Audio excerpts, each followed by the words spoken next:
इंदौर से जुड़े सोनम और राजा रघुवंशी केस में जांच अब तक पूरी हो चुकी है और लगभग ये मामला पूरी तरह सुलझ चुका है।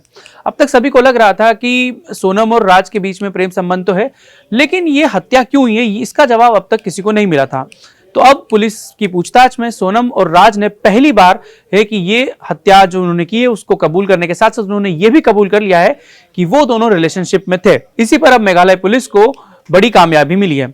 ये पहली बार है जब सोनम और राज ने अपने रिलेशनशिप की बात कबूल की है। दोनों ने पुलिस के सामने इस बात को एक्सेप्ट किया है कि उन दोनों के बीच में प्रेम संबंध थे।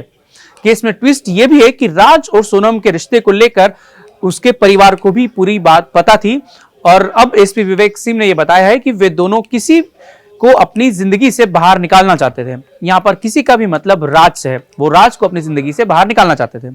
सोनम के घर वालों को यह बात पता थी कि दोनों के बीच प्रेम संबंध है और वो दोनों एक दूसरे से प्यार करते हैं, लेकिन उन्होंने शादी के लिए साफ तौर से इनकार कर दिया था। इसीलिए राज और सोनम चाहते थे कि पहले राज को रास्ते से हटाया जाए, राजा को रास्ते से हटाया जाए और फिर बाद में दोनों शादी कर लेंगे। पुलिस ने यह भी बताया कि जब घर वालों ने सोनम का रिश्ता राज से तय किया था, तभी सोनम ने घर वालों को यह बता दिया था कि वो ऐसा कुछ करेगी कि जिसका खामियाजा दोनों परिवारों को भुगतना पड़ेगा। तो वो जो मोटिव था जो अब तक ढूंढा जा रहा था कि सोनम ने राज की हत्या क्यों की, उसका उत्तर अब मिल चुका है।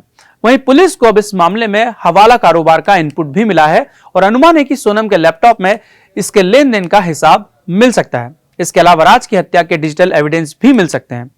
पुलिस को कुछ ऐसे इनपुट्स भी मिले हैं जिसमें तांत्रिक क्रियाओं के चलते हत्या करने का भी शक पुलिस को मिल रहा है और अब पुलिस इस एंगल को भी ध्यान में रखते हुए जांच कर रही है। आपको क्या लगता है, हमें इस मामले पर आपकी राय कमेंट बॉक्स में कमेंट करके जरूर बताइएगा। और अब जो सवाल सबसे बड़ा था कि सोनम ने राजा की हत्या क्यों की, उसका मोटिव और उसका आंसर अब मिल चुका है।